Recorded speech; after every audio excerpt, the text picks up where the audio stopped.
Je m'appelle Dr. Ruth van der Stelt et je suis coordonnatrice du guichet d'accès pour la clientèle orpheline dans le Pontiac.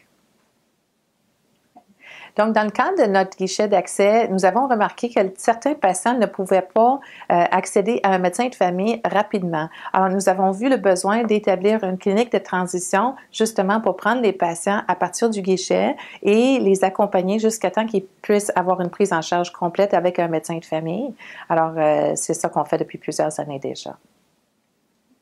Alors, chaque médecin de notre groupe de médecine de famille va participer à raison d'environ 2 demi-journées par année à la clinique de transition. Donc, lorsqu'un patient appelle pour une prise en charge, il va, lui ou sa famille ou un membre du personnel va appeler et va donner les renseignements nécessaires pour passer par le guichet d'accès. Ensuite, c'est un médecin qui va prioriser son cas. Si c'est un cas d'un patient qui est vulnérable ou qui prend une médication sur une base régulière, on ne veut pas que ces patients-là aboutissent dans les salles d'urgence. Alors, ce qui arrive, c'est qu'on va cueillir ces patients-là sur la liste et on va les assurer en partant qu'ils vont avoir un médecin. On leur demande quand est-ce que les médicaments vont expirer ou quand est-ce que s'ils ont un besoin particulier, en dedans de quel délai. Les patients, ils vont nous décrire ça et on va leur donner un rendez-vous à la clinique de transition en dedans de, ça peut être une question de jours et de semaines avec le médecin de la clinique de transition à ce moment-là.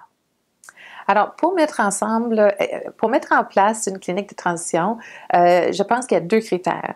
Il y a le critère de volonté. Il faut vouloir le faire. Et le deuxième critère, c'est vraiment la flexibilité. Alors, il faut vouloir, il faut être flexible.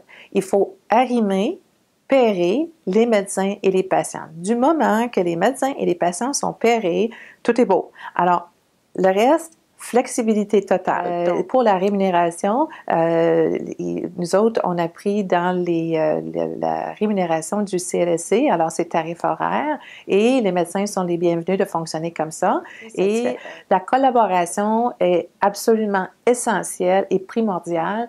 Et la collaboration, c'est pas juste que les médecins arrivent à la clinique, faire leur clinique, mais c'est au niveau de l'organisation de la clinique. Il faut collaborer avec les gens, il faut aller vers eux, il faut demander s'ils sont satisfaits, qu'est-ce qu'on aurait pu faire mieux. Et ce qu'il faut mentionner, c'est qu'on a une prise en charge d'environ 95% des patients par année avec le médecin qui vont voir à la clinique de transition.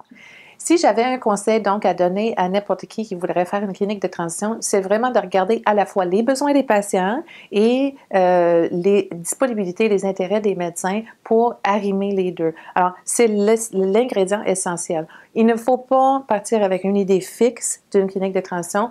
Il faut partir avec l'idée, la réalité terrain du territoire en question.